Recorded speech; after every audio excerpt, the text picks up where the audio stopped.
Simplified चालू घडामोडी diary अंक 34वा. हे बालाजी सुरणे लिखित पुस्तक तुम्हाला चालू घडामोडींची सोपे आणि सारांशित माहिती मिळवण्यासाठी उत्तम साधन आहे. या व्हिडिओमध्ये आपण जून ते सप्टेंबर 2024 मधील सर्व महत्त्वपूर्ण घटना आणि मुद्द्यांवर सखोल चर्चा करणार आहोत. ही माहिती तुम्हाला स्पर्धा परीक्षांमध्ये उपयुक्त ठरेल. कृपया संपूर्ण व्हिडिओ पहा आणि आमच्या चॅनलला सबस्क्राईब करा. नमस्कार मित्रांनो, तुमचं स्वागत आहे आपल्या चॅनलवर. आजच्या व्हिडिओमध्ये आपण पाहणार आहोत सिम्प्लिफाईड चालू घडामोडी डायरी अंक 34वा, जे बालाजी सुरणे यांनी लिहिले आहे. जून 2024 पासून सप्टेंबर 2024 पर्यंतच्या सर्व महत्त्वाच्या घटनांचा सारांश या पुस्तकात आहे. चला मग सुरुवात करूया. या कालावधीत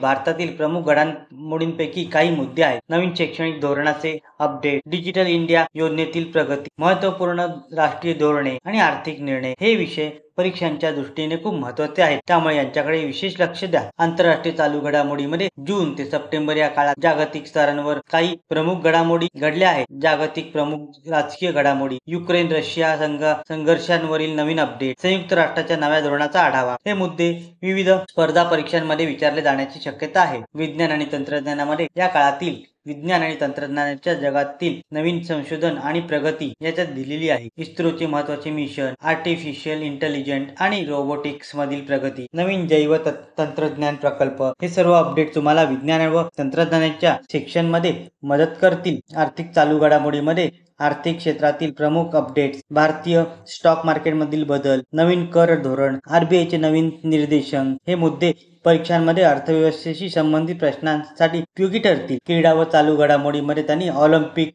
क्वालिफायर्स, क्रिकेट वर्ल्ड कप 2024चे अपडेट, भारतीय खेळाडूंची कामगिरी, क्रीडा क्षेत्रातील महत्त्वाचे अपडेट्सही परीक्षांमध्ये विचारले जातात. हेही या पुस्तकात दिले आहे. तर मित्रांनो, हा होता सिम्प्लिफाईड चालू घडामोडी डायरी अंक 34वा या पुस्तकाचा सारांश. अशा आहे ही माहिती तुम्हाला उपयुक्त वाटली असेल. जर तुम्हाला हा व्हिडिओ आवडला असेल तर लाईक करा, शेअर करा आणि सबस्क्राईब करायला विसरू नका. धन्यवाद.